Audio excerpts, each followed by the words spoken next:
we have the real pleasure to be with online from New Jersey, Pete Mandik, a professor of philosophy at William Patterson University, who we heard you on a podcast recently, and we're so fascinated by it. I think we signed you up, or I contacted you immediately, and there were so many fascinating things to think about that we wanted to talk to you about today, and really appreciate your being with us. My pleasure. So is it fair to assume everyone here heard the podcast, or no? Should I not assume that? Assume that nobody did. Oh, okay, no problem. So I'm comfortable proceeding in many different ways, whatever best works for the group. So if people wanted to move to questions, maybe that's fine with me. Maybe it would be great to begin with, just to tell us what your research is. Yeah, kind of a short overview of your main interests. Sure. So, so just a little bit about my background. I have a PhD, kind of an unusual PhD that combines philosophy with neuroscience and psychology, and I earned that in the year 2000 at Washington University in St. Louis. And my research projects and teaching interests have been about that combination of disciplines, philosophy and neuroscience and psychology. And right now at William Patterson University, I teach mostly philosophy classes, but I also teach psychology classes and cognitive science classes. The stuff that I work on, almost all of it has something or other to do with consciousness. And so, time permitting, I'd be happy to get into questions about, like, how far does consciousness extend into our biosphere? Like, what non-human creatures have consciousness? Is it, probably dogs and cats, but what about single-celled organisms? So that's something I've worked on and would be happy to talk about. But also non-living systems. So could there be artificial intelligence systems or robots that would be conscious? That's another area that I'm interested in and have done a lot of work on. And then there's just general stuff about what should we think about the relationship of consciousness to physical reality, like, for example, the brain. A lot of the philosophy issues in this neck of the woods all kind of come down to the mind-body problem, which is this issue about whether mind is something we might say spiritual, or even supernatural, or is it instead something that just kind of fits in with the rest of the natural world? One very simple version would be that the mind just is the brain. And so, just to be very quick, here's the spoiler version. I think that, for all sakes and purposes, the mind is the brain. The only little extra bits I would add to that would be to allow that artificial intelligence robots, who in some sense don't have brains, they could still have consciousness too. And then with respect to the question of, well, how far does it extend into our biosphere? I'm prepared to say it goes pretty far. And I'd be happy to talk about arguments for thinking that consciousness is actually something you could find in an E. coli bacterium. And there's a very, I think, rigorous way of making that case. So some of the stuff that I've been working on in that area has been very specifically focused on color vision. I think in a lot of ways, color vision is like the most vivid illustration of what we're interested in when we're interested in consciousness. One of the main examples people always come back to is seeing the color red. And there's interesting reasons for that. Like, why is it that we're so attracted to color? Why is it so important to us as the creatures we are? But also just the science of color and why that's actually been very difficult. And so why is it the color is the problem case instead of talking about, like, say, smelling or tasting. Why do we focus in on color? And then there's other issues in that neck of the woods concerning how to understand the relationship between, for example, color experiences and other stuff happening in the mind. So, for example, it's one thing to see that to see I have an oranges printed on my shirt, and it's another thing to think about it, or to, so you might think of this as like the difference between a picture and a sentence. Kind of gives you a feel of the difference between an actual perceptual experience on the one hand versus a thought on the other hand. So I've argued that those visual experiences are actually a lot more like thoughts than we might have realized. That we might pre-theoretically have suspected that they're very different. These are very different mental states, but I've argued that they're actually quite similar, and that helps us understand what's weird or puzzling about consciousness, is that we have this tendency to think that it's separate from thought. That's a very different animal. It's a very different kind of mental state from, like, thinking the way you might be thinking right now, that sometimes there's more than 28 days in February, or you're thinking right now about how pi is an irrational number. That's one kind of mental process. But seeing that this is orange, that's a very different kind of mental process. So anyway, that's all kind of just rambling to give you a kind of a sampling of what might be on the menu.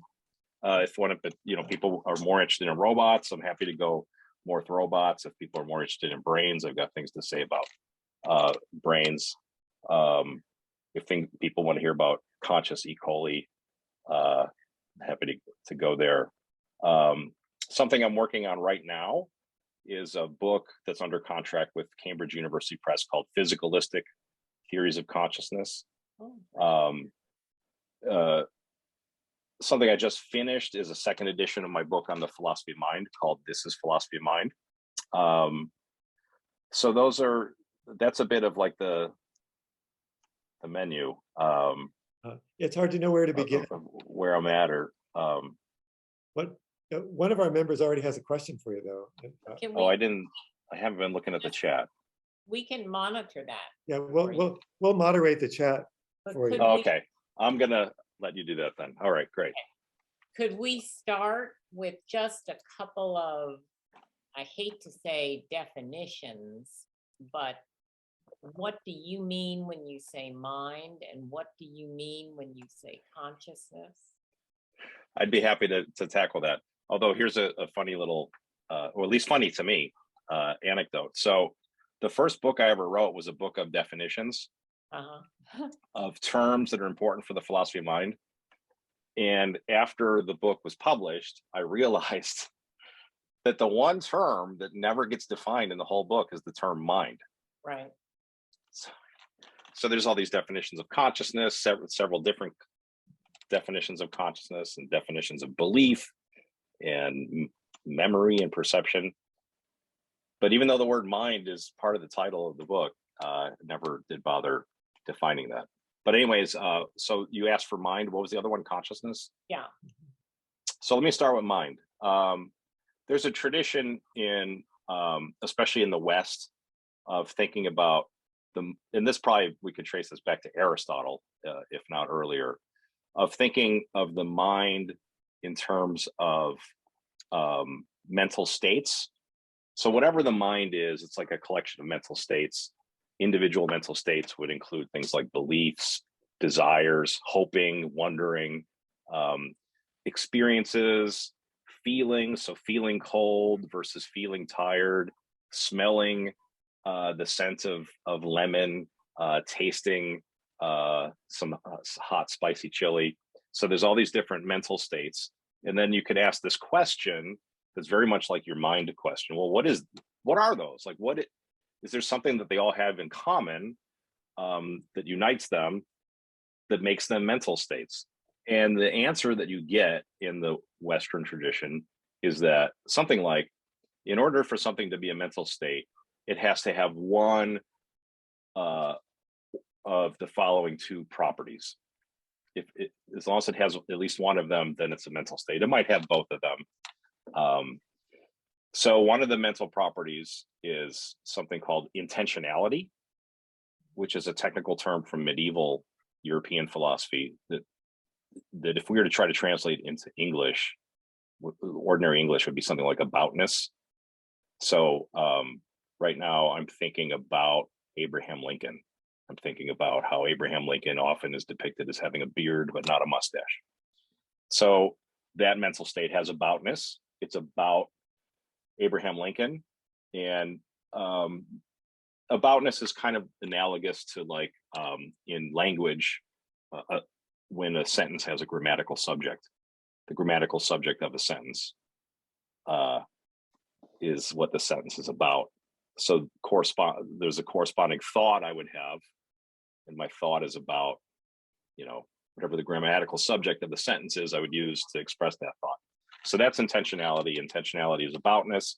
Then there's this other mental property, or this other property that is thought to be definitive of the mental, and that sometimes gets called qualitative properties, or sometimes gets called phenomenality. Examples of that would be like, for example, seeing red. So I see a ripe tomato or some fresh spilled blood.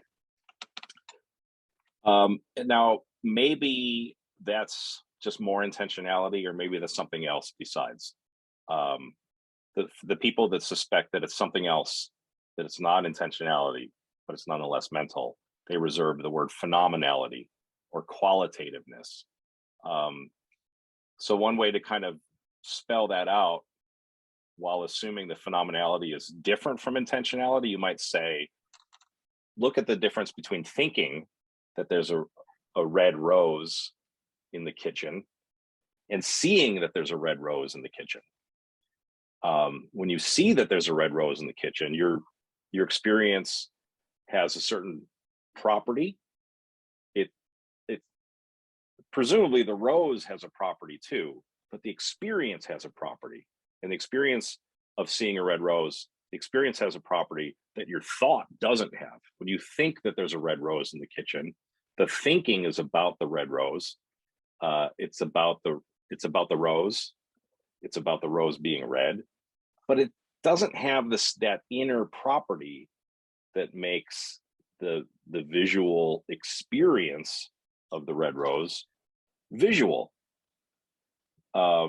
So qualitative properties or phenomenal properties are those properties that would, for example, differentiate seeing something as red versus seeing it as green, but also differentiate seeing from smelling, and also would differentiate in general sensing from thinking. So to wrap this up as a definition of the mind is like a collection of mental states. What makes the states mental is that each of them has one or both of the following two properties: intentionality or phenomenality. So moving on to consciousness, how do you define consciousness? That's a very vexing area. A lot of fights over how to define consciousness. So there's no non-controversial way to do it. There's probably three, like if you were to look at the contemporary literature of people trying to give definitions of consciousness, one way to simplify to say there's three main definitions that people work with. And it's worth mentioning that all three of these definitions focus on states and what it means for a state to be conscious. Even though sometimes we use the word conscious or the word consciousness to describe creatures. So we might say Mandik is conscious. He's not unconscious. I'm not under general anesthetic. I haven't recently been punched in the head. So you might say of a whole creature that they're conscious. But what I'm going to define in defining consciousness is the use of that word to apply to mental states, what it means for a mental state to be conscious. One thing that it might mean for a mental state to be conscious is just what I was talking about a little bit ago, that it has phenomenality. So on that definition, what it means for a mental state to be conscious, thoughts, properly speaking, aren't conscious because they don't have phenomenality. they only have intentionality. If you want an example on this definition of a conscious state, where a conscious state is just a state with phenomenality, an example would be seeing red. A visual experience of red would be an example of a conscious state. So that's one definition of a conscious state. The one way that it sometimes gets put in the philosophical literature is in connection with the phrase "what it's like." This is something that comes up. A really big deal gets made of this in the 1970s with the publication of an article by Thomas Nagel called "What is it like to be a bat?" We can appreciate the sense of that question. We kind of get the idea that bats are different from us. Some bats get by more with a kind of sonar than vision. And we can kind of wrap our head around that a little bit. Those of us who are sighted, nonetheless, have experiences whereby we can tell the size of a room just by the ambient noises in the room. You get a sense of whether you're in a big room or someone has guided you into a closet just by the way it sounds. And you could even do things like make little clicking noises or beep beep noises, then move your face close to a wall. And as you get closer to the wall, you can hear the difference. You might not know how to describe what that difference is, but you get it. And so we might imagine what it's like to be a bat, or we might ask questions about like whether you can know what it's like to see red, even if you've never seen it before. There's this thought experiment of Mary, the futuristic neuroscientist who grew up in a black and white room and only read about what happens in brains when people see red. But she read it in books that were printed in black and white and shades of gray. Could she know what it's like to see red? So that what it's like phraseology is supposed to be picking out a specific kind of definition of consciousness, which is consciousness as phenomenality. But there's a second and third definition of consciousness that maybe lines up with that, or maybe just goes in different directions. A second way of attempting to define consciousness is to say that consciousness is something like self-awareness. What it means for a state to be conscious is for you to be aware of that state. One way of illustrating this definition of consciousness might be to think of cases in which someone has a mental state, but it seems clear it's not a conscious mental state, or closely related cases in which someone has a mental state that isn't conscious, and then it becomes conscious. So one kind of illustration of that would be, suppose you're talking to a friend and you ask the friend, "Why are you so angry?" And the friend initially denies that they're angry. "What do you mean? What do you mean what do you mean I'm angry?" And I'm not angry. And then they hear their own voice, and a heartbeat later, they realize, oh, I guess I am pretty angry. They might even realize that they've been angry for a while. One way of describing what's going on there is for a relatively long duration, they've had this state, this emotional state of anger, but it wasn't conscious anger. And it wasn't conscious anger because they weren't aware of the anger. But later on, when you bring it to their attention and they, hear the sound of their own voice or just attend to the feeling of their body, they realize like they're really angry. They've been angry all along, perhaps. So one way of describing what it is for a state to be conscious along this other definition is to say a conscious state is one that you're aware of. Maybe that awareness involves a thought. You have this thought about this other mental state, and that's what makes it a conscious mental state. But if you didn't have the thought that you're in that mental state, then that mental state would be occurring non-consciously. And then just real quick, the third definition of what a conscious state is would be any state that has intentionality. So if you are in a mental state that's about the world, in some sense, you're conscious of the world.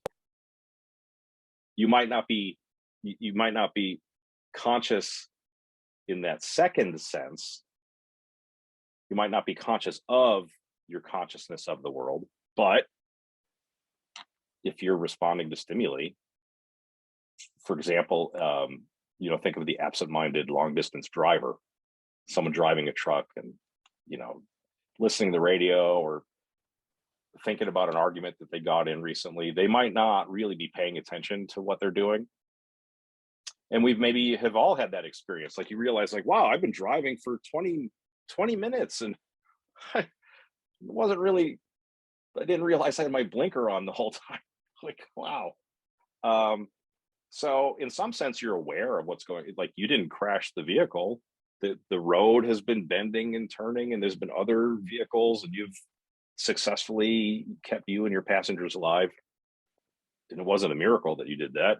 Information is coming into your eyes, and you could feel the moving of the vehicle, and on some level, you're conscious of the external world, but you don't have this inner reflective consciousness. So there's three ways of defining consciousness, and there's all sorts of interesting fights that philosophers and cognitive scientists get into about which of those definitions is the right way to go.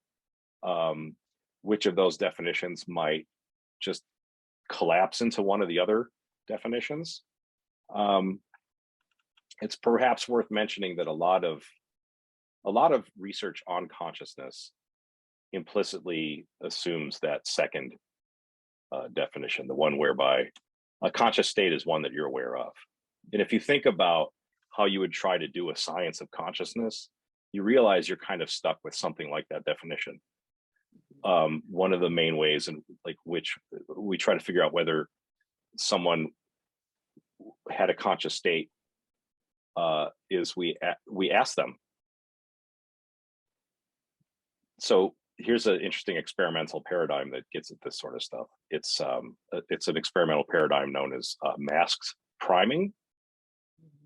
So you present someone with visual stimuli on a computer screen, but you control how long that stimulus is present on the computer screen. And you can make this really brief and have very precise measurements of exactly how long it's on the computer screen. And then you could do this, present another stimulus called a mask. So for example, if the stimuli were pictures of animals, the mask stimulus would just be like snow, from a staticky television. So you show someone just really briefly, a fraction of a second, picture of a giraffe. And then immediately after that, you show them this visual mask. And for most people, presenting that visual mask results in the person saying they didn't see anything. So you real quick show them a giraffe, and then you present the mask and you ask them, what did you see? And they'll say nothing. Or if you ask them, what animal did you see? They will say, I don't know. I mean, I didn't see any animals. Like I told you, I didn't see anything. And then you show them a picture of an elephant. Well, what was that? I don't know. I guess maybe I saw some static. But you can show that the information is getting in there. So for example, if you force them to guess, or if you just force them to say the first animal that comes to mind, or if you give them a task, like, for example, complete this word, you show them some letters and you're like, okay, there's 3 blanks here. You need 3 letters to complete this word. What do you put in there to make an English word? And you could select words so that it's ambiguous. You can complete it in several different ways, but only one of them will be the name of an animal. Well, it turns out that people are better than chance at getting the right animal or completing the word in such a way that it names the animal, even though they claim they didn't see an animal. So it's very tempting to say that what is going on there is they unconsciously saw the giraffe. So they have a mental state. The mental state is indicating the presence of a giraffe. This is what explains why they're better than chance at guessing that it was a giraffe. But it seems very natural to say this is kind of like that anger case I was describing, where they had an unconscious anger. Later on, they become conscious of the anger or aware of the anger, perhaps in virtue of having a higher order thought, a thought not about the world, but about that mental state, the perception of or feeling of anger, or in our prime masking case, the perception of a giraffe. So you can have an unconscious perception of a giraffe. So a lot of the point here is just that a lot of consciousness research, like in experimental settings, kind of winds up treating the definition of consciousness as that second definition, where the definition is a conscious state is a state of which you are aware you're aware of yourself as being in that state. So But oh yeah, go ahead. for the purposes of tonight, when you say consciousness, is that what you're meaning? No, I wish it was that easy. So Yeah. when I say conscious, I'm inclined to think that probably we need all three of those definitions. Okay. And because a lot of what especially philosophers are interested in is that what it's like definition. Mhm. That's the thing that philosophers are really, like, the philosophers that are upset about consciousness, that's what they're upset about. Because that seems to be the greatest mystery. That's the sense of consciousness that, many of you, I'm sure, are familiar with the phrase, the hard problem of consciousness, when philosophers talk about the hard problem of consciousness, or forecast that will never solve the hard problem of consciousness, that will never explain how consciousness is able to arise from the brain. What they mean is consciousness in that phenomenal sense of consciousness, in that sense whereby a conscious state is a state such that there's something it's like to be in it. So you might, to really get a feel for that definition of consciousness, you just think of, for example, a visual experience of orange and just, wonder, like, well, why is it like that? Couldn't it have been like nothing at all? Couldn't, a lot of people, I think, are happy to suppose that a calculator or a computer has no consciousness. There's nothing it's like to be a computer, even though a computer is able to represent information and in some sense manipulate that information in a way that's very adaptive. Might even want to call that intelligent. Why aren't we like that? Why don't we just react to stimuli without there being something it's like? And I do think that's an interesting problem. Now, I think you could later on give arguments for maybe collapsing that to one of the other two definitions, but for the purposes of starting off or introducing the topic, I'm not going to just focus on one of the definitions. I'm going to have all three of them in mind and try to be as clear as possible which one I have in mind when I'm talking about it.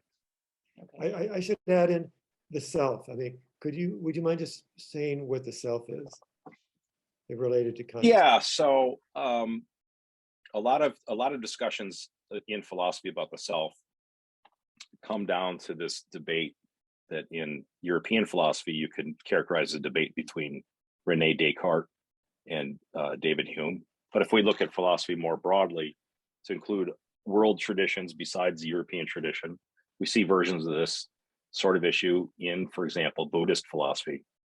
So a lot of people know that a big difference between pre-Buddhist Indian philosophy and then Buddhist philosophy is this view about whether there is such a thing as the self. So if we look at the European debate, you see on the one side David Hume, who's an empiricist, meaning he thinks all knowledge comes in through the senses. All ideas that are coherent, meaningful ideas, are ideas that you should be able to define in terms of sensory experience. And so he goes looking for the self. And the self is supposed to be the thing that has experiences. And he says, whenever I look inward and go looking for the self, go looking for the thing that has the experiences, I find nothing at all. The only thing I find are the experiences. Or the way he would put it is the sensory ideas. I don't find a thing that has the ideas. I just find the ideas. So his conclusion then is that, well, there's just nothing for the self to be. Another way of interpreting Hume there is a little less extreme sounding, and that is to say something like, what the self is this changing bundle of ideas. So there isn't any one set of ideas or one set of experiences that is the self. That the self is kind of like a baseball team, and players can be traded in and out and retire and die, and it's still the Yankees in some sense. It's still the same team, even though none of the original players are still there on the Yankees. They're the Yankees, and maybe the self is like that. But there's this more extreme interpretation whereby there just is no self. There's no self. In Buddhism, most interpretations of Buddhism interpret the Buddha as having a doctrine of no self. There's no thing, meaning there's no constant unchanging thing, which is you. There's just this changing flux. Now, the other side of that in the West is Descartes. Descartes says, well, I mean, there's got to be, in all sorts of cases in which there are properties, there are the things that have the properties. And so when it comes to mental properties, like phenomenality or intentionality, there has to be the things that have the mental properties. So for Descartes, he's got, I think that's the thing that he is most certain of. And then from there, I think, well, what am I? I'm a thinking thing, a thing that thinks. So if there's thinking, there's got to be a thinker. So anyway, those are the main positions. And I tend to come down on more the Hume or Buddha side of things, that if there is a self at all, it certainly isn't some unchanging spiritual substance, the way that Descartes would have it. I'm inclined to think that, if there's anything at all that's worth calling the thinker or the self, it's like this organism. So, and this organism is maybe more like a baseball team, in the sense that, literally my parts are leaving and being replaced. Perhaps every 7 years, the material of my body has been completely replaced. But nonetheless, like, I'm still Peter John Mandik III. Even though all the material in my body has been replaced in the past 7 years, I've been married for longer than that, and I still have these obligations, these vows. Your wife still recognizes you. Yeah. Or so she says. So, if you ask me what's the self, I'm kind of inclined to think not much of it. Like, most of what we'd want to say about the self, I think we could just get by with living organisms. I'm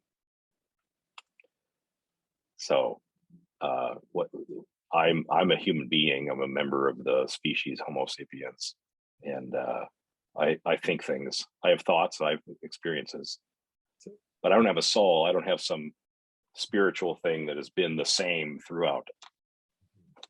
So we have a million questions for you, and some of those are appearing from our members right now. I begin with Robert, who had asked about, I guess, brain states after death. So how about the nature of our own consciousness and whether it extends beyond the brain physical, as evidence in NDEs, where consciousness continues and lays down vivid memories after brain death for extended time? Yeah, so I'm inclined to not make that much out of near-death experiences. I think that human animals were very complicated. We're made out of a whole bunch of different cells.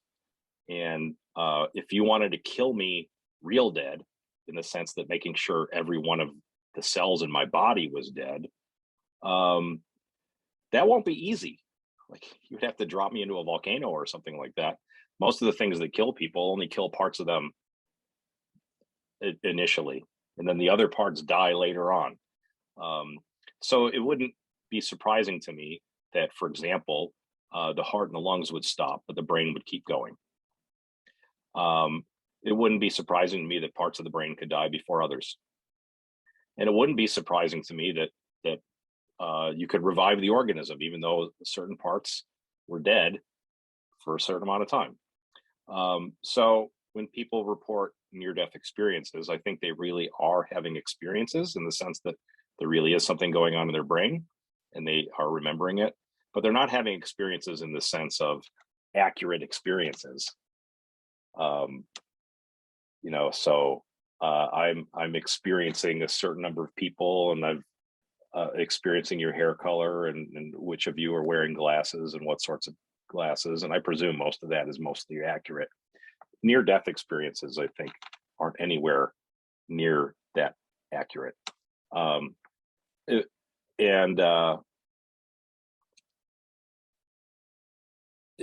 It's interesting to compare near-death experience research to paranormal research attempts to verify, for example, astral projection, clairvoyance. People have made claims about the powers of the mind exceeding what our current scientific understanding is. And I'm generally pretty skeptical about those sorts of claims.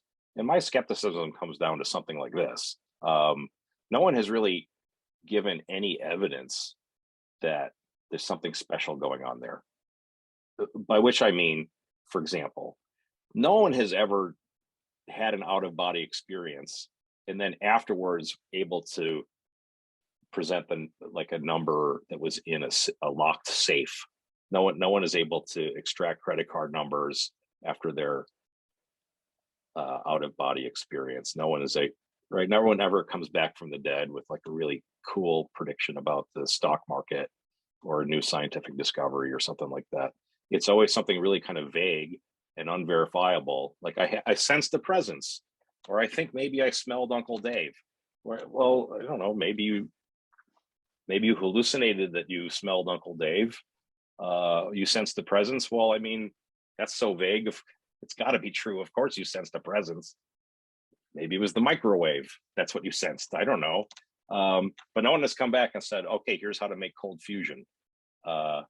Or here's who's going to win the World Series in 2027. No one has done that, to my knowledge.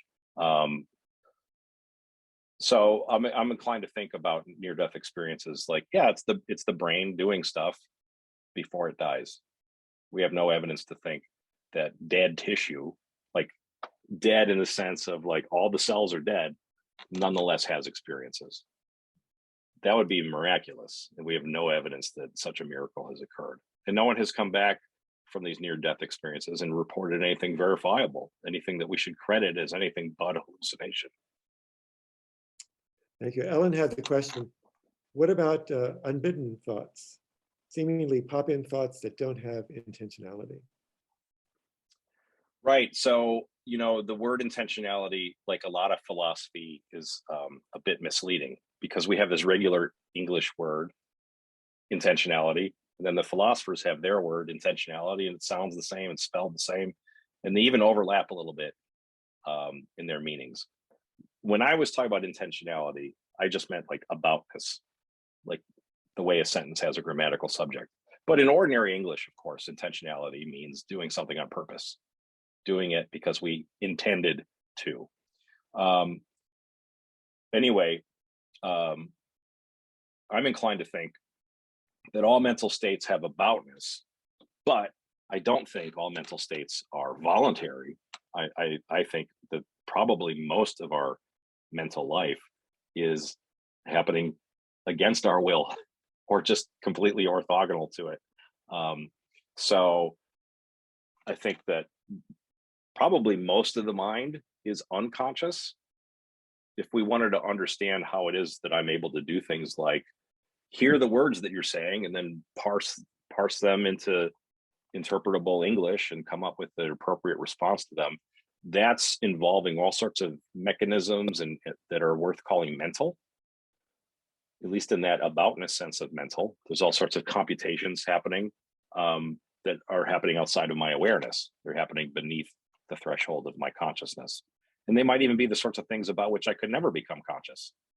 I have to rely on a scientist to tell me what sorts of grammatical computations are happening down there. I think there is a distinction between what's voluntary and involuntary. It's hard to know for sure what that comes down to, but I'm inclined to some kind of rough sketch, like what we call voluntary are a certain sort of things that happened because we wanted them to. So if I, it occurs to me that my glasses are kind of dirty. And I might think to myself, well, would it be rude to clean my glasses in the middle of this Zoom meeting? Right. Then I might decide, yeah, well, I'm going to go for it and clean my glasses on my shirt. That was an intentional action. What it meant to be intentional is that it happened because I wanted it to happen. And then the things that are unintentional, like suddenly I find myself once again singing "We Built This City on Rock and Roll" by Jefferson Starship. I don't really like that song very much, but every so often my wife will sing it out loud, and then they get stuck. Like, and now I'm singing it again. So that might be an unbidden. Like, I didn't ask for that, but now my mind is like going, doing the loop. That's happening despite my wanting it. I think it has to be the case that most of our mental states are unbidden. That couldn't possibly be true that all of them are voluntary. There's got to be some kind of something that you're standing on if you're going to lift something up, right? There's the foundation upon which you stand. I can't literally pick myself up by my bootstraps and hover in midair. I could pick somebody else up and have them off the ground, but I can't lift myself up off the ground unless there's something else that I'm suspending myself on. So if I'm going to be doing something intentionally, there has to be some unintentional basis for that, some preference that I just happen to have, and not because I wanted to have it. Unfortunately, we don't have a record player that we could be playing that song. Right. That would really, really torture me. Nancy had the question, is consciousness present during hypnosis? Yes. I don't know a lot about hypnosis. I don't have a lot of experience with hypnosis, but my understanding of it is that it's a different kind of consciousness, but it would not be an example of an unconscious mental state. But maybe if we look at specific examples, we would have to say different things for the different examples. So one kind of hypnotic state is the sort of thing that you see demonstrated with stage hypnotists. I've never been hypnotized by a stage hypnotist, but I've got close friends who have, and I trust their reports. I don't think they're pulling my leg, although maybe they were. We always have to be skeptical. But so I've had friends who were hypnotized by a stage hypnotist to do things like, for example, forget the number 3. So the hypnotist says, okay, when I snap my fingers, you will have completely forgotten the concept of the number 3. You won't in any way remember 3-ness, what the English word 3 refers to. You won't remember what comes after 2 and before 4. Everything about 3 will be gone. Okay, now go back to your tables, enjoy the rest of your evening. So my friend comes back to the table, sits down with the rest of us, and now we start quizzing them, grilling them. What comes after 2 but before 4? And they're like, I know I should know this answer. I can't. And we're like, well, what's 5 minus 2? Or how many stooges are there? Right? or fill in the blank. Right? Blank men and a baby. And they're like, sorry, I got nothing there. And then you ask them, like, well, is it like tip of the tongue? Do you feel like it's in there somewhere? They're like, no, it's just nothing there. So you might say that in that case, they because afterwards the hypnotist will say whatever the release word was, they say chicken, and then suddenly you can remember the number 3. So it's not like the information left their brain. It was still there. So it's tempting to describe that case is that they did remember the number 3. They just couldn't access it. It was locked away in there, but it was temporarily inaccessible. They couldn't access it consciously, or they couldn't become conscious of it, no matter how hard they tried. But it was still in there because the hypnotist didn't have to reteach them. All they had to do was say chicken or snap their fingers again, and it all came flooding back. So that might be an example in which there's a mental state that is non-conscious. But another kind of example that we might be interested in asking this sort of question might be the sort of trance that someone would put you into, not as part of a stage hypnotist show, but something in a more clinical or therapeutic setting, in which you're maybe invited to think about your breathing. You're trying to do some kind of like bodily scanning or monitoring. You're trying to get more relaxed, and for many people they become more suggestible, and so someone will tell you something maybe that will boost your confidence, or they'll tell you something that will make you less anxious about certain situations or certain stimuli that have become really problematic for you. And then after the session, you have diminished anxiety about exactly that thing that you wanted to have diminished anxiety about. You don't know why, but somehow the suggestion worked. There's some sense in which what was happening was unconscious, or it's happening outside of your consciousness. There's also some sense in which it's a kind of influence that we're familiar with in non-hypnotic settings. So, many of us might be familiar with being convinced of certain things because certain people said or did them. So my wife and I have this experience with each other. I'll be recommending some food or some music or something like that. She's like, yeah, that's, it's okay if you like that. I don't. But then like 6 months go by and one of her friends will make the exact same recommendation. And then suddenly now she's really into it. Right. So certain people have an influence on us simply because they're the people that they are. It's not like they did a better sell or they, gave a more convincing argument. It was just like, oh, it's not my husband or whatever, or this is my close friend, or, with my own children, I'll see, if you want to get my children to do anything, all you have to do is show someone else of roughly the same age do it, and then boom. So they're locked on. They're on mission.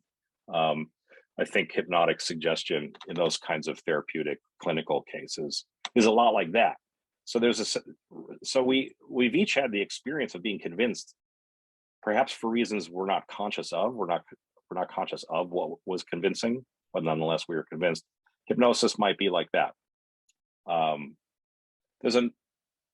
So I think one sort of case I'm tempted to draw an analogy to is a case that's often discussed in the literature about free will. And this is an experiment that is often called the pantyhose experiment by the psychologists Nisbet and Wilson, who are interested in rationality and the degree to which human action is rational or the result of a rational deliberative process, and as opposed to a bunch of just irrational baloney that we are just kind of like fumbling in the dark, and then maybe after the fact we'll lay a rational story on, but that was just a rationalization. So in the pantyhose experiment, you've got a bunch of shoppers that are presented with a display like you might see in an anchor store at a shopping mall. There's a table with stacks of pantyhose, and they're told to choose the best pantyhose and purchase them. And then after the subjects make their purchase, they're asked some survey questions. Why did you pick these pantyhose? What was it about them that made you choose these and not the other ones that were on the table? And the people will give responses like, oh, well, I thought the fabric was obviously sturdier, or it had a more inviting texture. I could tell it'd be more comfortable. I like the color. The color just seemed more vivid than the other ones. They give all sorts of answers. And the interesting thing is the answers are all bullshit. And how do we know that? How do we know these answers are not quite right? It's because all the pantyhose were physically identical. They were all exactly the same. The way the situation was presented to people was kind of implicit that maybe there was supposed to be a difference, and maybe people were looking for differences or something like that. But objectively, there were no differences. The only thing that predicts what pantyhose people would purchase is that there was a statistical bias towards pantyhose presented on the right. So if they're on people's right, they would choose those. They wouldn't choose the ones on the left of the display, maybe because most people are right-handed or something. So they give all these responses that are obviously false. They have to be false. It couldn't be the case that they chose them because they were sturdier or smoother, because none of them were sturdier or smoother. And then there's this other interesting thing that comes out of this experiment. There's a second stage of the experiment where they present these facts to the experimental subjects. They explain to them, they show them, you're full of it. These pantyhose are all the same.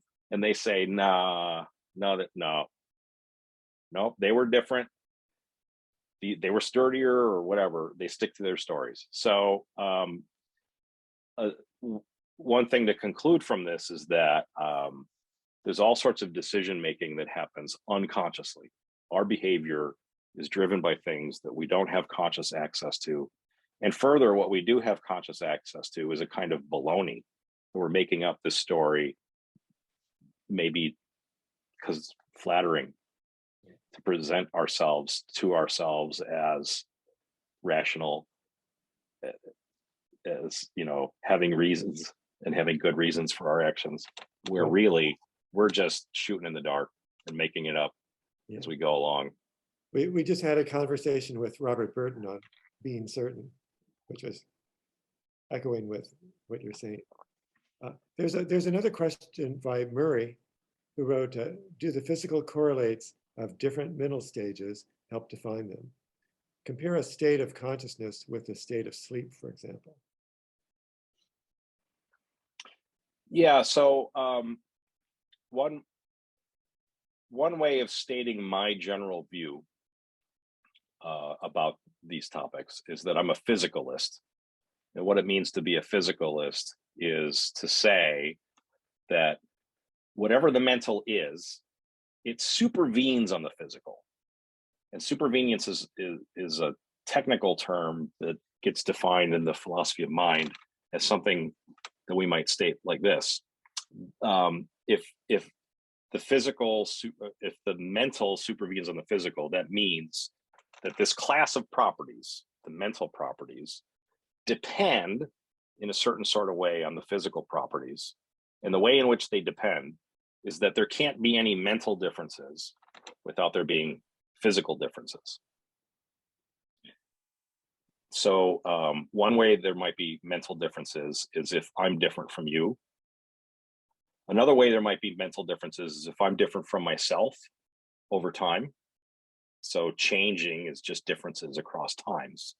So there can't be any differences between subjects with respect to their mental, unless there's some kind of differences with respect to their physical, some kind of differences between their brains.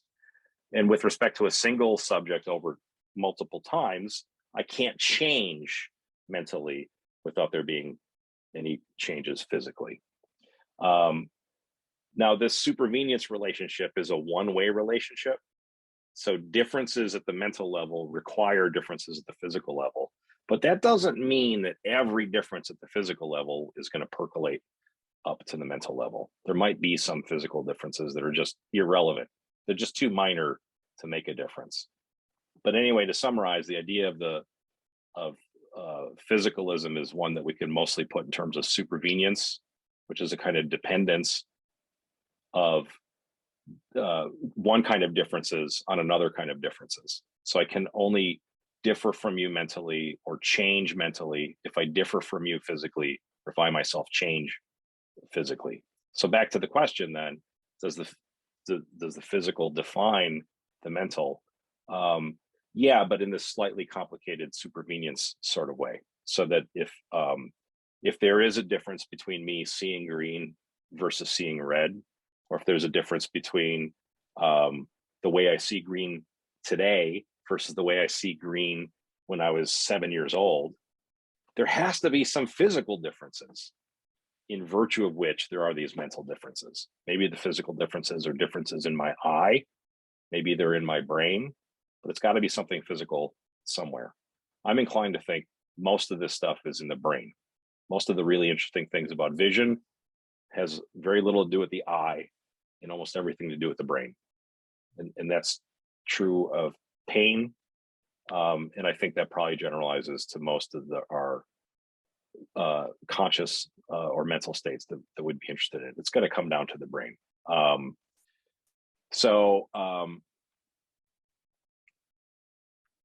That doesn't mean it's going to be easy to come up with a definition, especially if you want to allow that there could be very different physical systems that are similar mentally.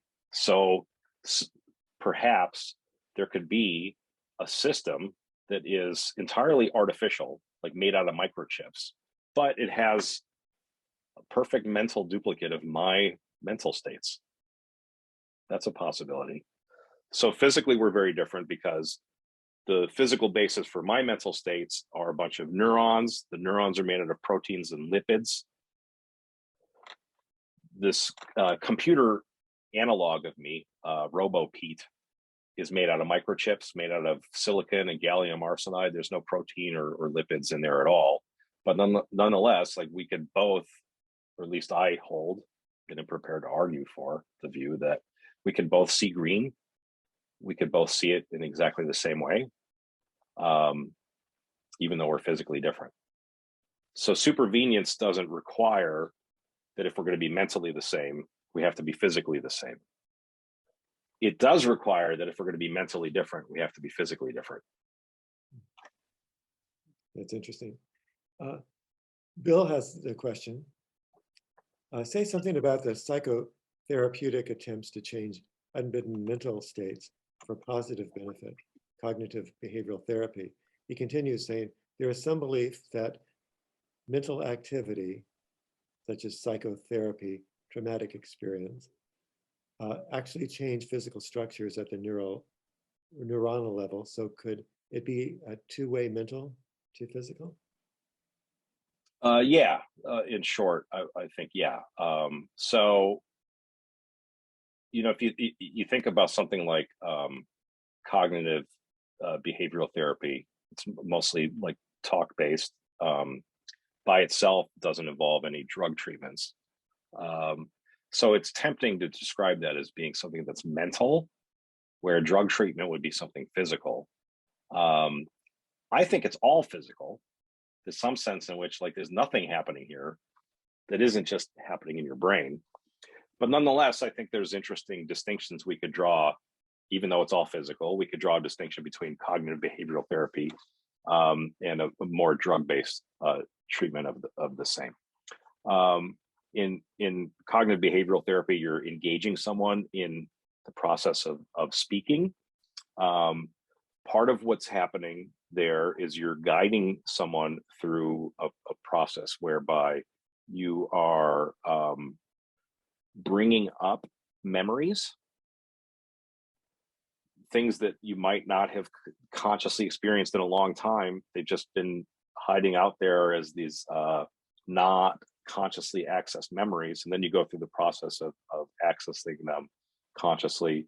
And beyond just talking about them, thinking about them in a strategic way, thinking in an engaged way about different strategies for dealing with those facts or dealing with those situations or dealing with those remembered feelings. And the question of like, well, why would that be beneficial to you is a big, giant, open question. But the gist of it seems to be that we have lots of different ways of storing our memories, and certain processes that we go through change, in some cases, in a very literal way, where the memories are stored and how the memories are stored. And some of those changes can be beneficial. Some of those changes can result in things that are anxiety provoking becoming less anxiety provoking. Even though in some sense you still remember the same things, the memories no longer make you as anxious or what other sorts of problematic or undesirable states you want to get into. And it might be possible that we have a drug that does the same thing. There's interesting research indicating that a lot of trauma what we think of as post-traumatic disorder.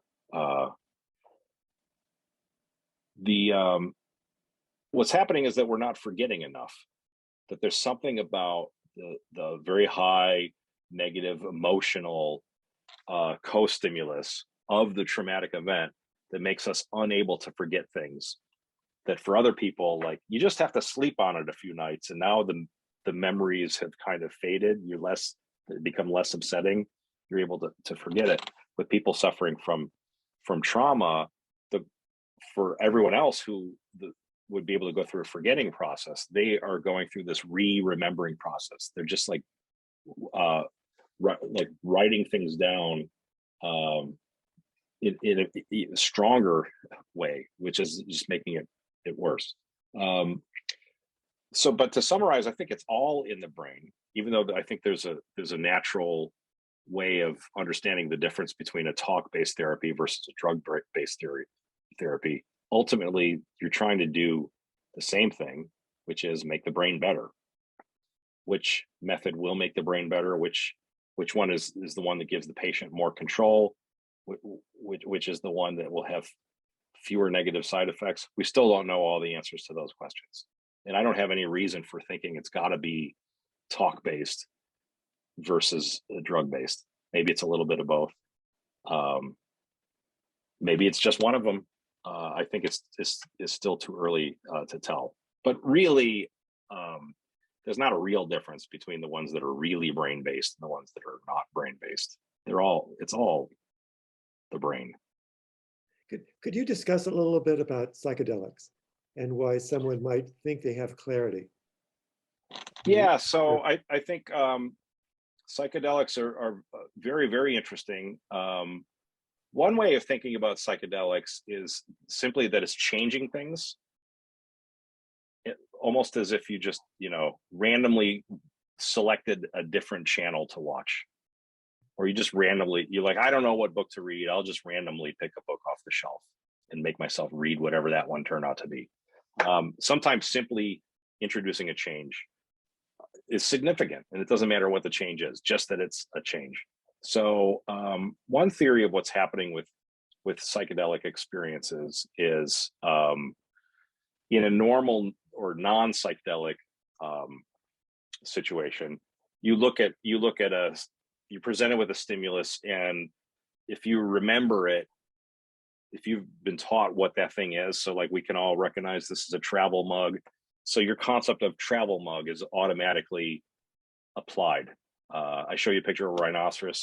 You don't even have to think about it or work at it. Just automatically, boom, you recognize it as a rhinoceros. You are applying your concept of rhinoceros to it.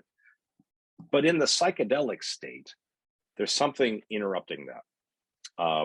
So I show you this, and you're just like, what is that? I've never seen it before, which is exactly the reaction you would have if like someone erased your concept of a travel mug. If we could selectively surgically remove or temporarily remove your concept of a travel mug, when I present you with it, it's going to seem strange. It's going to seem weird. It might even seem wondrous, since you haven't decided that it's a travel mug.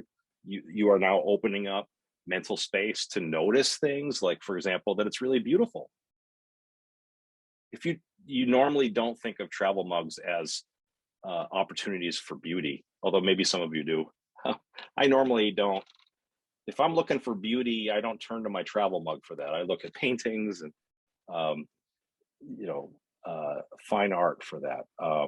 But if I somehow forget that this is a travel mug, I might encounter it in this fresh way, and I might notice that it resembles a person in certain ways, or I might notice that it's really astonishingly beautiful, or I might notice that there's certain things about it that are kind of frightening.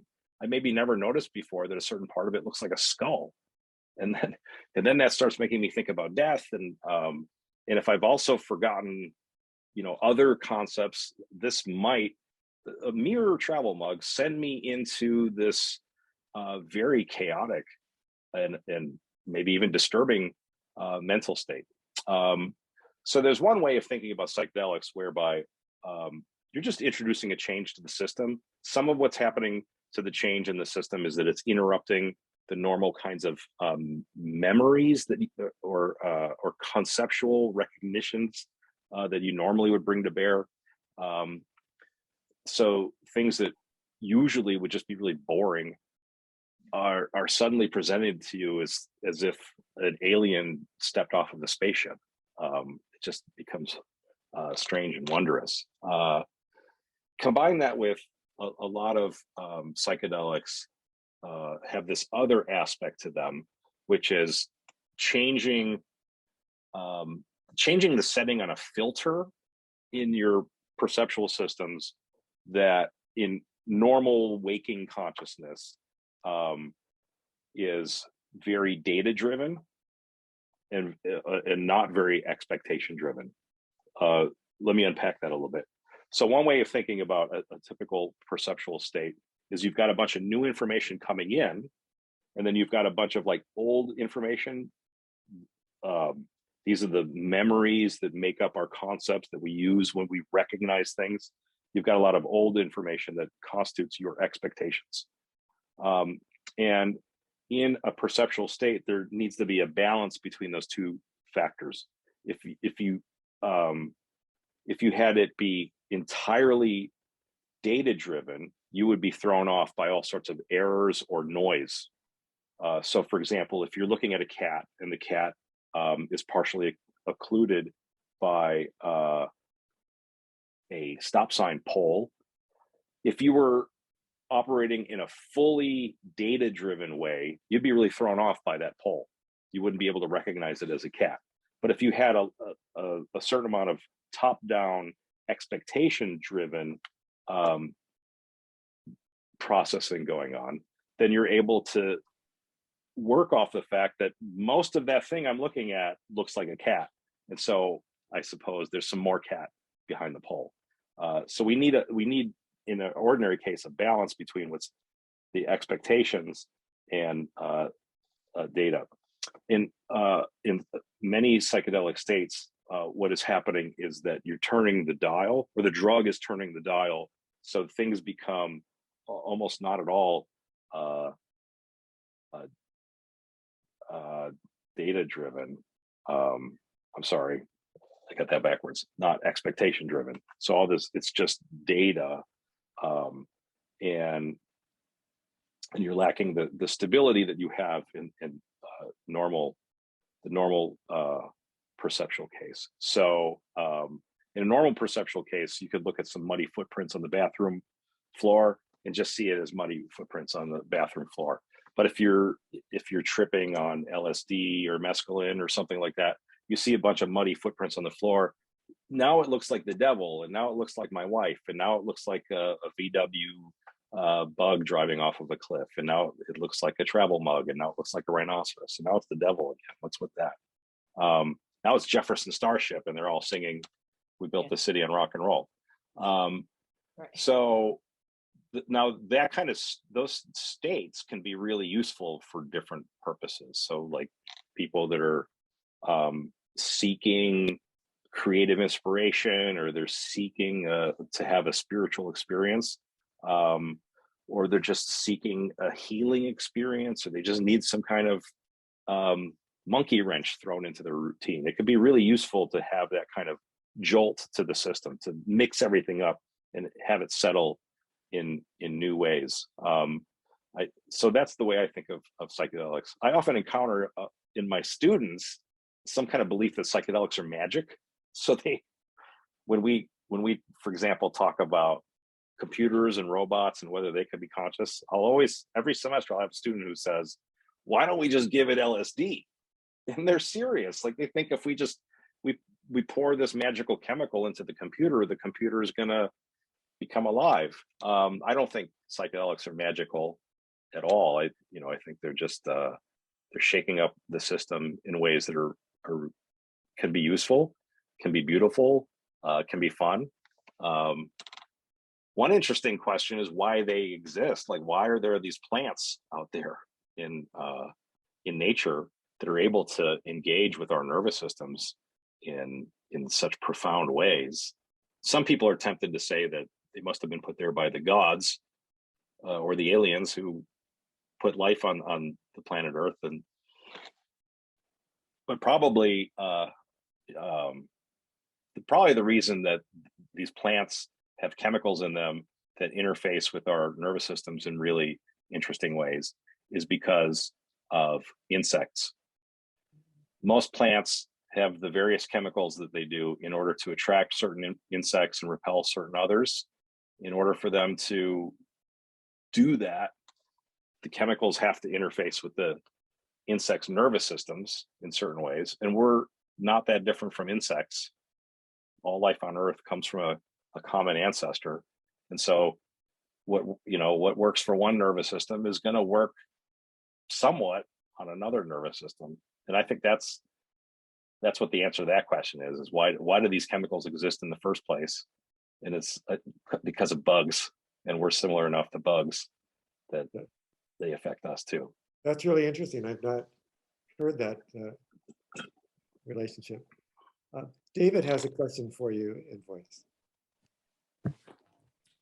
Hi, it's a fascinating presentation. Thank you. Yeah, I wanted to ask you, Thomas mentioned Salon we had just recently with Robert Burton, who was talking about his book On Being Certain, but he mentioned something that I've heard echoed by other, both neuroscientists and well, he's a neurologist, but and also philosophers, and that is that consciousness is in fact an epiphenomenon, that we, along the evolutionary pathway as the brain evolved, we became capable of increasing complex thought, more complex neural pathways, interneuronal connections, and so forth. And at some point, we kind of reached a critical mass, and consciousness then kind of evolved. I think of it almost like a big bang. All of a sudden, there was consciousness, and qualia, which the ability to feel and basically have an emotional sensory experience, evolved. But I wonder, if you accept that, if that's something that resonates with you, and also the notion that we as humans could probably get along without consciousness. We could function, do it. We wouldn't necessarily need consciousness to function in this physical world. And if you agree with that, and if that's the case, then why did consciousness evolve? That's the evolutionary basis for it. So if you comment on that, I appreciate it. Yeah, I think those are really, really cool questions, and I think a lot about them. So there's one thing I want to say, just as kind of a throat clearing exercise, is that in these discussions, there's two definitions of epiphenomenalism that get brought up. There's one which is the very, very much the philosopher's sense of epiphenomenalism, whereby something is epiphenomenal if it has no causal effects whatsoever. This would be a very mysterious sort of case, where, like, so on certain versions of dualism, the mind is a thing separate from the brain. It arises from the brain. The brain has effects on it, but it has effects on nothing. That's one version of epiphenomenalism that philosophers discuss and worry about. They worry that usually they're worried that they have a view that accidentally entails epiphenomenalism. They're trying to avoid that. Another use of the word epiphenomenalism, and this seems to be the one you're more interested in. This is the one that when scientists say epiphenomenal, they have in mind, whereby something is epiphenomenal. It doesn't mean it has no causal effects. It might have causal effects, but it itself is kind of more of a side effect. So to illustrate this latter sense of epiphenomenal, think of the smoke that comes out of a train whistle. The train whistle was designed in such a way that you could release steam, and the release of the steam will generate a sound. The fact that the steam is visible is irrelevant for the functioning of this system. One might say it's just a side effect. The visibility of the smoke isn't doing anything for the whole whistling system to work. Another example might be foam on a ocean wave. The foam is going up and down, and the foam's going up and down is correlated with the wave going up and down. But the foam is literally just along for the ride. The foam isn't making the wave do anything. The wave is doing all the work. But the foam is not totally causally isolated. We could see the foam, so therefore light is bouncing off the foam and going in our eyes. So anyway, I'm going to focus on the second sense of epiphenomenal, but we can come back to the first sense if people are interested in it. The question of whether consciousness is epiphenomenal in that second sense is pretty interesting. And I don't have a high degree of confidence that I know what's going on here, but I'm still prepared to make a bet. And my bet would go something like that. Consciousness is kind of a side effect, not totally a side effect, but it's kind of a side effect. And what it most immediately arises out of in our evolution as human beings is the cognitions that we had to go through in order to be language using social hunters. So, and if if you've raised children and if you've seen the way they acquire language, you realize there's an enormous amount of intelligence that goes into it. It might not be conscious intelligence. It's all like my kids aren't sitting down and thinking about how to assimilate these grammatical categories. They just do. And by the time they're 7 or 8, it's amazing how much language that they've picked up. So there's an enormous amount of really complicated machinery that distinguishes me from my dog, even though the dog is also a social hunter. But I'm a social hunter that is able to cooperate with my conspecifics in virtue of using language. And part of the language allows us to talk about each other. So I'm not just talking about the mammoth, throw the spear at the saber-toothed tiger. I'm talking about hey David, why don't you go back to the hut and get some more spears, right? So I need to be thinking about David as someone who himself is thinking. I need to have some kind of way of tracking what David's able to track, and David's able to do that to me. And then once you have that kind of capacity to be able to think of other thinkers as thinkers, well, it's just a quick step and a jump to being able to apply that to yourself. And to be able to think to yourself, oh, I'm thinking, I have thoughts. I wonder what I'm going to be thinking about next. I hope it's something good. We need to figure out how to take down that mammoth.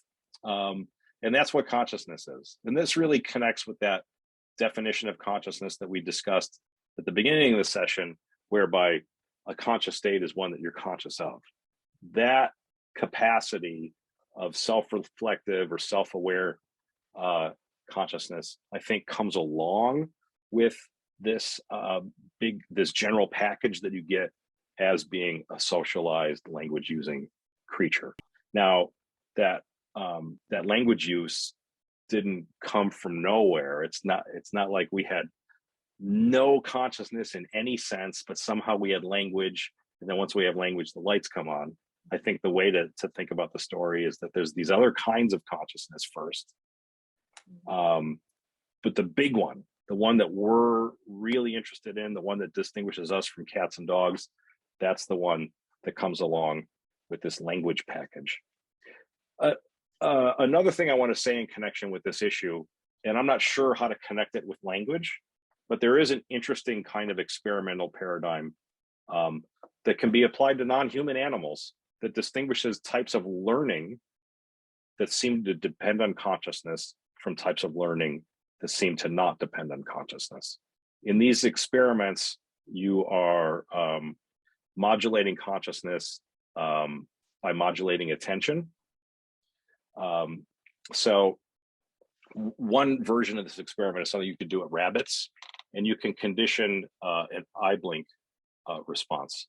So if you blow a little bit of air into the eye of a rabbit, it'll blink, and you can condition them to blink in response to a bell ringing, right? So normally a bell ringing wouldn't make them blink, but it's a Pavlov sort of thing. You ring the bell while you blast them in the face with the hair dryer or whatever, and soon they'll learn to blink in response to that bell.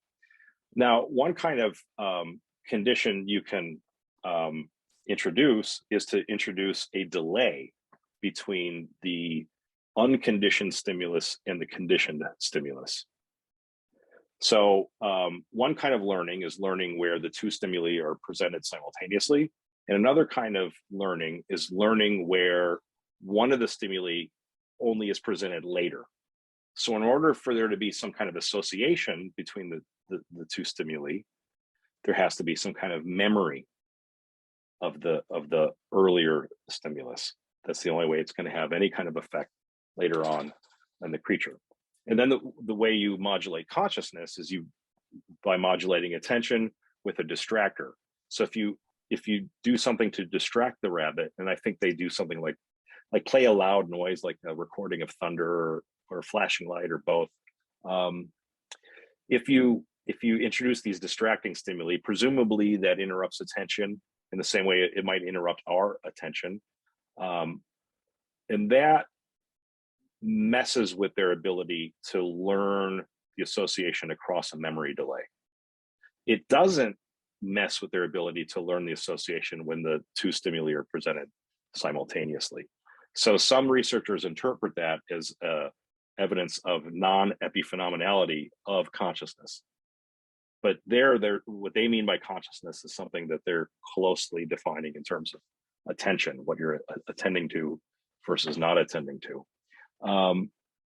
What that has to do with language, I have no idea. I mean, rabbits obviously don't talk much. So that seems to be a very different sort of thing than what I was saying about us being language using social hunters. But nonetheless, that is an interesting piece of data that seems to indicate that perhaps there's certain kinds of learning that consciousness is enabling in us. And, maybe that learning is why we evolved consciousness in the first place. Maybe it's a beneficial side effect of this larger package. I have nothing really to help decide, between those choices. We have, do you want to have a question here? Yeah. Sort of related to this, we met with a neuroscientist years ago who's associated with Barrow Neurological here in Phoenix. And he was working on theories of consciousness and kind of breakdowns in mental, I guess, diseases like schizophrenia and things like that. And he was relating it to timing. And he made a suggestion that's kind of stuck with me all these years, that we experience the world in very small slices that are not actually continuous, and that consciousness pulls it all together, kind of like the cells of a movie that are all just discrete little chunks, and then you run it fast enough and it becomes the movie. Have you heard anybody talk about that or consider that type of thing? Because timing is an issue in brains for certain things. And he was convinced that it had a lot to do with a lot of things. Yeah, so there's a lot of the topics of time and consciousness intersect in lots of really interesting ways. One of them has to do with the fact that we often perceive things as happening at the same time.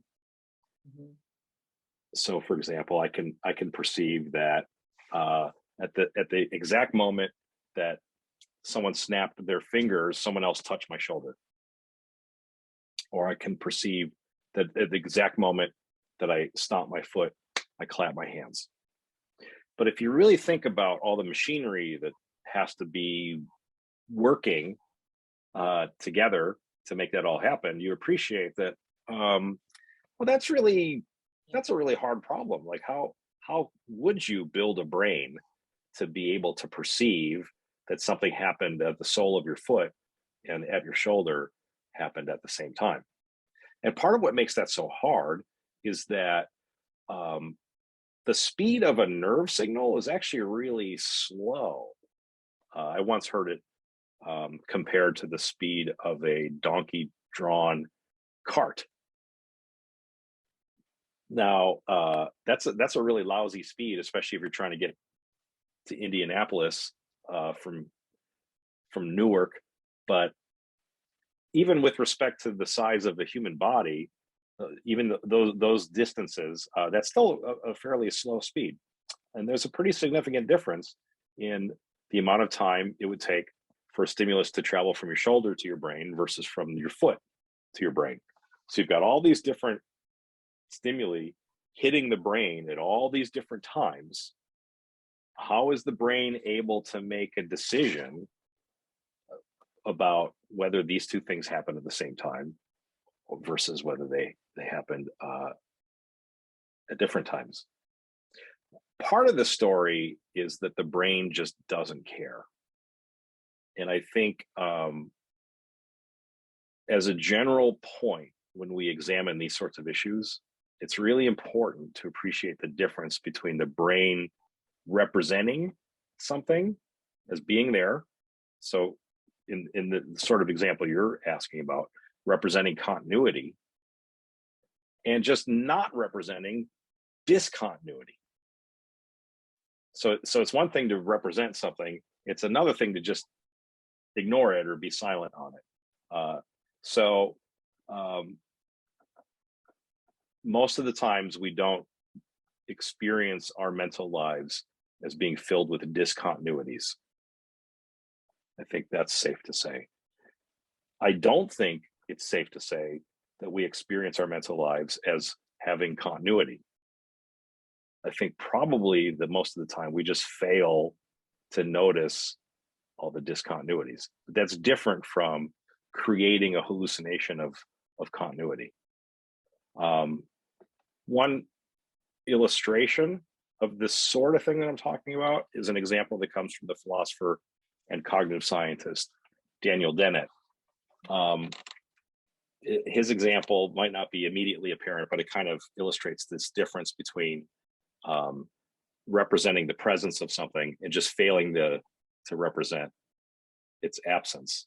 So he says, imagine you walk into a room and the wallpaper of the room is a print of Andy Warhol, Marilyn Monroe's. And there's probably hundreds of them on this one wall. So when you have a visual experience of a wall as being covered with 100 Marilyn Monroes, what is the nature of the representation of the brain? Now, one way to represent that would be something analogous to a photograph or a drawing, whereby corresponding to each of the Marilyn Monroes in the real world, there is a portion of the drawing. So for every Marilyn Monroe out there, you need a little Marilyn Monroe drawing. That would be what we might call a pictorial or picture-like representation scheme. But a different way of representing that is the sort of thing that we see exemplified in language. I could, in English, just say something like a bunch of Marilyns, or a whole lot of Marilyns, or more than 200 Marilyns. Each of those linguistic descriptions are completely silent on the precise number of Marilyns. Right. If there's 300 Marilyns, you don't need the representation to have 300 parts. Like I don't need 300 words in the sentence that says there's 300 Marilyns. How literally is the brain representing in a linguistic way or a language-like format is unclear. But nonetheless, like this is a general possibility that we have to take seriously, that the way we represent what's out there is in this very kind of schematic way. Like we just represent it's that, oh, there's more Marilyns there. Or another sort of example is, again, a visual example. We have these blind spots in our retina. Each of our eyes has a region in the retina where all of the sensory transducer cells are feeding into the optic nerve, in that there's this region in visual space that corresponds to that blind spot where the optic nerve is. And most of the time we don't notice that it's there. In order to become aware that it's there, you have to do something like, one version of this, you like move your finger in your visual field until you see like a portion of your finger disappear. Another version of this, there's like two black spots on a white piece of paper, and you kind of move the paper forward and back until the spots disappear. When they disappear, the spots are perfectly aligned with that optic nerve region in the retina, the blind spot of the retina. And that raises a question that's analogous to the one you're trying to ask about time. And we might put the question like this: does the brain fill in? Does the brain generate a hallucination corresponding to that blind spot? Right? That would be one way we would fail to notice the blind spot, is if we hallucinated that there was no blind spot. But another way for things to work is that we just never, except in a few rare cases, we just never think about that region of our visual field.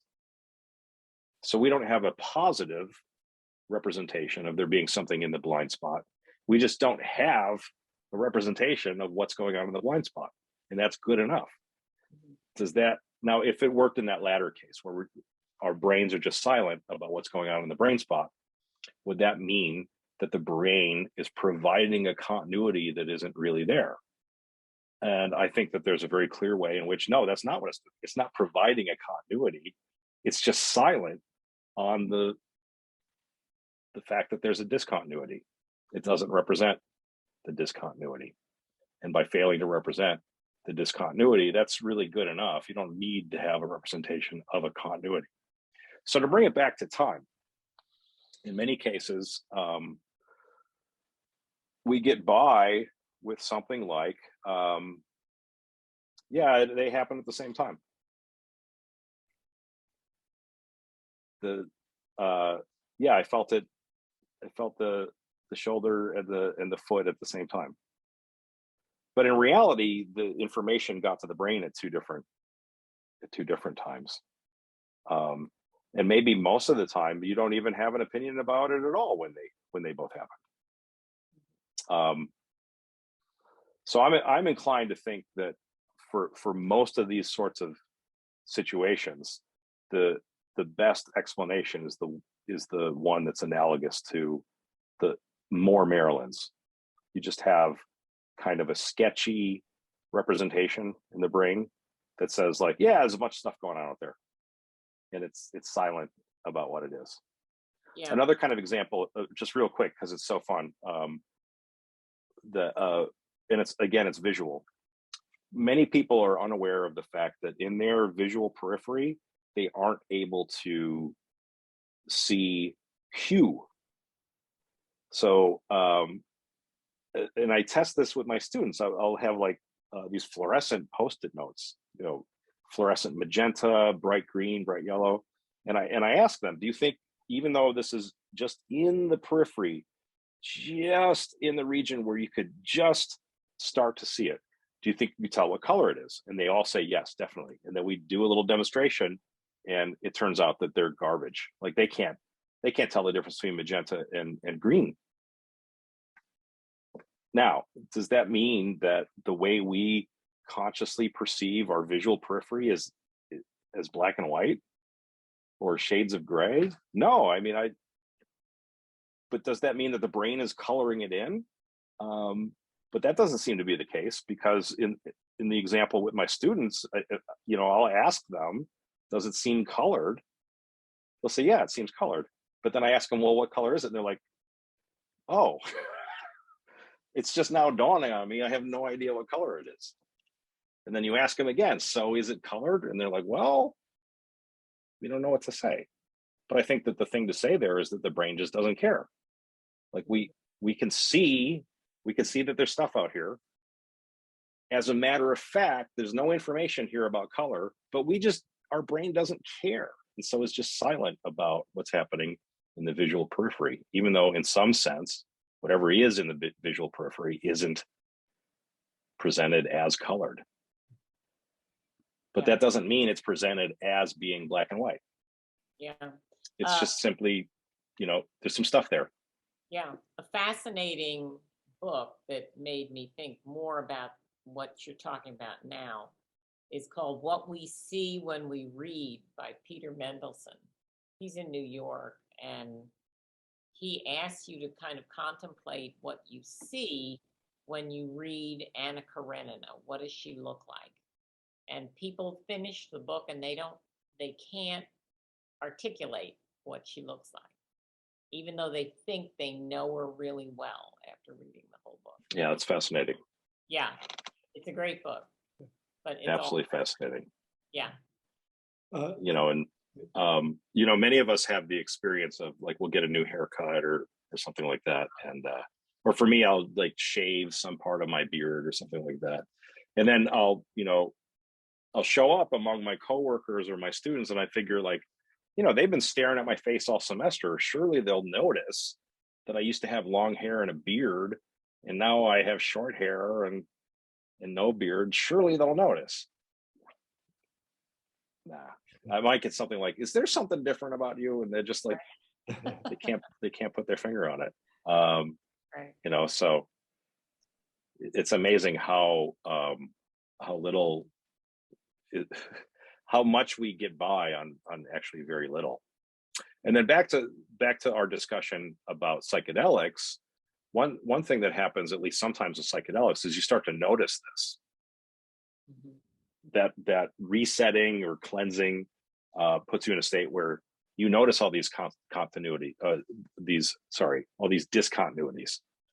You become aware of, for example, how when you look at something, you can only ever focus on one part of it, or that when you move your so there's all these different portions of the visual scene that are blurry at any given moment.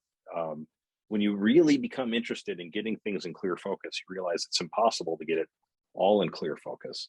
Or you notice things like that the colors of objects rarely are what you think they are. So there might be a white piece of paper, or you're looking at your house and you think of your house as like off-white, but in different parts of the day, the actual color light is very different. Sometimes it's purple light coming off the house. Sometimes at night, the sky literally is orange. But most people, they just think of the sky as dark. It's dark, right? They don't think of orange as a dark color. But when you take these psychedelics, you start noticing things like, there's always photophosphenes in my visual field. There's always visual noise. There's always sparkles.